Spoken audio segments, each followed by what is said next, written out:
Kung nag-aaral kayo sa public school, alam nyo ba na 230 pesos lang ang entrance fee dito sa isang museum? Ang sulit nga dayuhin nito kasi hindi lang basta picture ang gagawin nyo dito. Marami kasi kayong matututunan habang naglilibot dito sa loob ng The Mind Museum. Nasa may BGC nga pala to sa Taguig. Simula Cubao nag-commute kami papuntang BGC. Sumakay kami ng MRT at bumaba sa Ayala Station. Paglabas nyo ng Ayala Station, makikita nyo tong One Ayala. Hindi kayo papasok dyan, lalakad kayo ng konti palabas dito. Pagbaba ng hagdan, makikita nyo tong Telus. Nandyan yung mga pila ng bus pa BGC. Beep card ang gamit sa pagbayad dito. Bago nga pala kayo sumakay, magtanong muna kayo kung dumadaan ito ng Mind Museum. Dalawang klase kasi ng bus yung nakapila, yung isa hindi dumadaan doon. Para hindi rin kayo maligaw, gumamit kayo ng Google Map. Dito nga pala kayo ibababa sa 27th Street. Dito yung pinakamalapit na bus stop papuntang Mind Museum. Mga 3 minutes walk lang naman at makakarating na kayo dito. Siya nga pala, itong The Mind Museum, sarado sila tuwing Monday. Sa pagbili naman ng ticket, Klook Up ang ginamit namin. May discount kasi dito kapag ginamit yung code ko na Dayanara Klook. Ito yung mga entrance fee nila, check nyo kung saan kayo pasok. At ito yung schedule kapag 3-hour visit yung in-avail nyo. Malaki yung loob nitong Mind Museum kaya talagang masusulit nyo yung 3 hours. Bago mag-start, chinek muna namin tong mapa. Hanggang second floor nga pala yung pwede nyo ikutin. At nahahati ito sa 5 gallery. Ito yung Universe Gallery, Next Earth Gallery, Life Gallery, Atom, at Technology Gallery. Sa start, dito muna kami sa Atom Gallery. Napahinto at napanood nga kami kasi tingnan nyo may nagde-demo dito. Bukod dito, ang dami pang mga interactive activities. At ito, first time namin itry ito. Ang weird nga sa feeling kasi kahit buhok mo sa binte, tumatayo. Meron din ditong malaking table of elements. May mga sample nga sa loob nito katulad ng potassium na may saging. At ito pa, makikita nyo kung anong mangyayari kapag pinaghalo nyo yung mga elements. Kaya sa dami ng activity dito, talagang may matututunan ka. Next, ito naman yung magsusulat kayo sa wall gamit ang ilaw. Gamit lang itong flash ng cellphone namin. Pwede na kayo makasulat dito sa wall. Dito nga sa may Atom Gallery kami pinakatumagal. Nakaka-curious kasi yung mga activity dito. Tulad nito, makikita mo yung mga maliliit na bagay or insekto gamit itong camera. Nandito rin sa Atom Gallery itong piano stairs.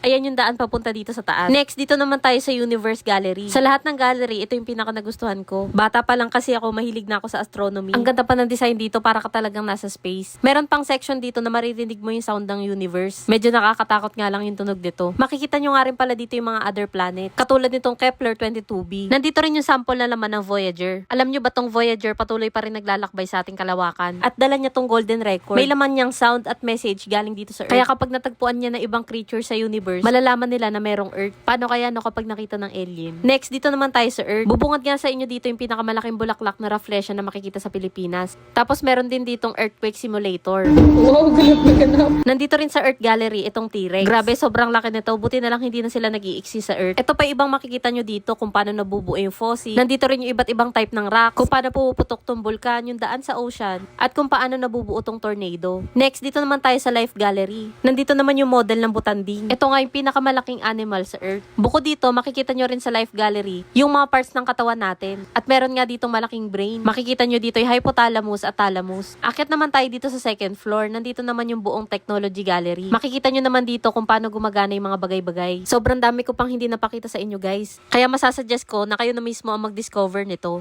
Kaya sa mga gustong gumala at matuto ng sabay, dayo na rin kayo dito sa The Mind Museum. Sulit nga ang entrance fee dito. Sa pag-commute naman pa uwi, balik lang kayo ulit dun sa bus terminal. At nandito rin yung bus na papuntang MRT. Kung nakatulong nga pala sa inyo tong vlog ko, huwag nyo pong kalimutang mag-follow. Yun lang, maraming salamat po sa panonood. Bye!